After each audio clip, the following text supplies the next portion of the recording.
box. Remember, most of our cooking is being done in the ashes. And sometimes we would wrap it up in paper bark. You can use that to make a wrapping, so you would make it wet, so the meat would steam inside there, or the vegetables would steam inside That's there. smart. Like baking paper. You know, it would char and smoke in the ashes and give those lovely flavours to the food as well. That's 60,000 years of technology. It is. And, you know, when I said we used all of the kangaroo, we used all of the kangaroo, even the poo. What did that taste like? Well, we weren't eating that. Yeah, Billy. We were making glue with it. Glue? Kangaroo Poo Glue. I still make glue that way. I go to the grass trees and I get the resin from the grass trees and I grind it all up. And then I'll go to a fire and I'll get the charcoal from the fire and I'll grind it all up. And I'll get some kangaroo poo, not too fresh. It's dry a few days, not too old, just right, and crush it up in my hands. Well, kangaroos only eat grass and leaves. Okay. And then I end up with some fibre that reflects what they eat. And then I'll mix all of those three things together. And I'll get my handle and warm it over the flame, and I'll roll it in the powder, and some will stick because of the resin reacting to the heat will get sticky.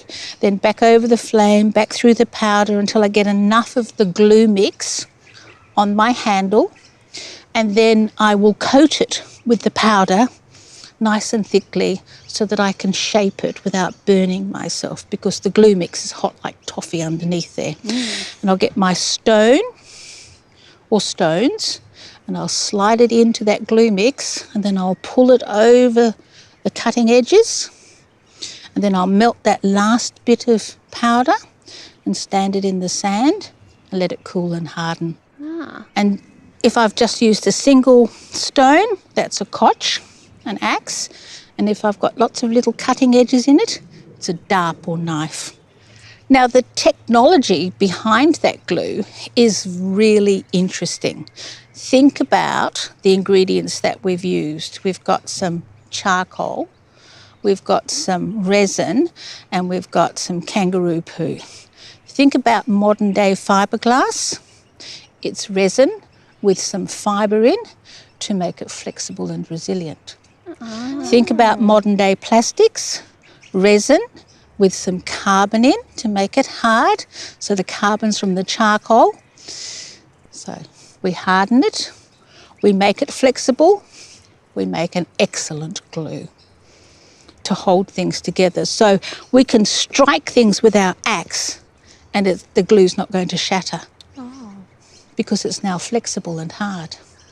Now, everybody thinks that those two things, plastics and fiberglass, are 20th century inventions, but we've been making glue this way in the Swan Valley in WA, in Western Australia, for at least 6,000 years. Wow. And we can prove that because near where I live, there's a park called Walyunga, and there's a scatter site there. And a scatter site is called that because scattered around are all the leftover bits from making tools and weapons. And if you are lucky enough, you can go through all the scatters and find a bit of chert, which is fossilised. And fossilised chert was lost to the mainland when the sea levels rose more than 6,000 years ago. So it's no longer on the mainland, hasn't been there for 6,000 years. And how did you learn how to make kangaroo poo glue? From my elders. It's information and knowledge which is passed down from one generation to the next.